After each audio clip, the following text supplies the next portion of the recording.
Bonjour. D'abord, je suis très heureux d'être ici à ce 12e forum sur les politiques d'inclusion financière. Et comme vous le savez, c'est ma première rencontre puisque je suis gouverneur depuis pratiquement 2 mois.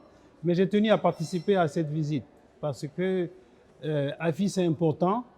Et je souhaiterais donc d'abord remercier les organisateurs qui nous ont invités, remercier les autorités de la Jordanie pour avoir organisé cette rencontre ici en terre jordanienne, qui est un pays évidemment millénaire avec un patrimoine archéologique incomparable.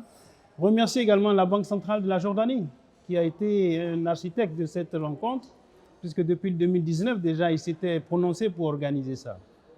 Vous savez, AFI, c'est important pour nous, la Banque centrale des États de l'Afrique de l'Ouest, puisque nous sommes une banque centrale commune de 8 pays, le Bénin, le Burkina, la Côte d'Ivoire, la Guinée-Bissau, le Mali, le Niger, le Sénégal et le Togo. Et la Banque centrale est membre de l'association, l'Alliance pour la finance inclusive depuis pratiquement 2011. Mais nous avons une activité très intense, une coopération très dynamique avec l'Alliance pour l'inclusion financière. Nous avons été au conseil d'administration de l'Alliance pendant 2 mandats, de 2017 à 2021.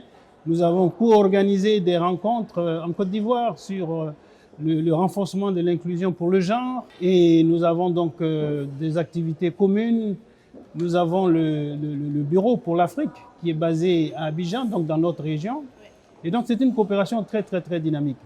Et pour nous, ce que nous avons souhaité ici et ce que nous avons trouvé, c'est toute cette coopération, cette communauté, le partenariat, les rencontres avec beaucoup d'autres banques centrales, le partage d'expériences. Et tout ça, évidemment, a été très enrichissant pour nous au niveau de la Banque centrale. Comme vous le savez, nous sommes totalement engagés dans la mise en œuvre de la déclaration de Maya. Et donc, à ce titre, avec les partages, les efforts, le soutien, la coopération, l'inclusion financière s'est améliorée dans notre région. Nous sommes aujourd'hui à 67%. On a augmenté pratiquement de 20 points depuis la dernière la déclaration donc, de Maya. Donc, je crois que l'AFI est un élément important, catalyseur, dynamique de mobilisation, mais surtout, comme on a dit, de partage d'expérience. Nous avons plusieurs priorités. La première priorité, bien sûr, c'est l'éducation financière. Communauté d'éducation pour soutenir toutes les populations pour l'inclusion financière. Et ça, nous avons donc un programme régional en cours. Nous avons également toute la partie concernant la réglementation pour les fintech. Ça, c'est extrêmement important si on veut effectivement porter l'inclusion financière à un autre niveau. Et donc ça, ce sont des aspects sur lesquels nous travaillons beaucoup. Nous avons également, bien sûr, comme je l'ai indiqué précédemment, le genre, qui est un objectif. Et là également, nous y travaillons de manière très active. Le développement des systèmes de moyens de paiement, c'est un élément clé pour favoriser donc l'inclusion financière. Et puis enfin, un volet qui nous concerne de premier plan et important, c'est l'interopérabilité. Et là, évidemment, nous avons beaucoup de travaux qui sont en cours. Et donc, nous souhaitons vraiment continuer à œuvrer avec donc, toutes les banques centrales partenaires qui sont membres pour qu'ensemble nous puissions avancer.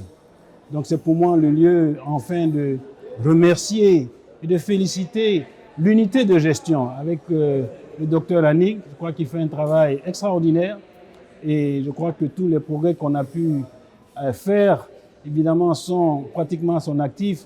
Et comme quelqu'un l'a dit hier à la cérémonie, donc la réunion du conseil d'administration, ne soyons pas trop modestes. Il y a eu beaucoup de progrès importants réalisés. Donc merci et félicitations à toute l'équipe.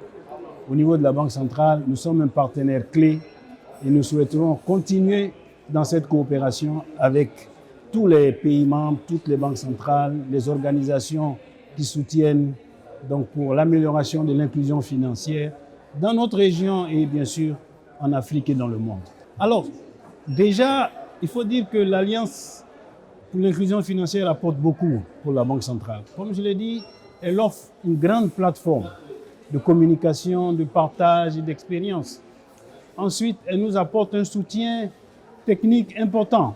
Vous savez que nous avons bénéficié de soutien technique, soutien financier de la part de l'Alliance.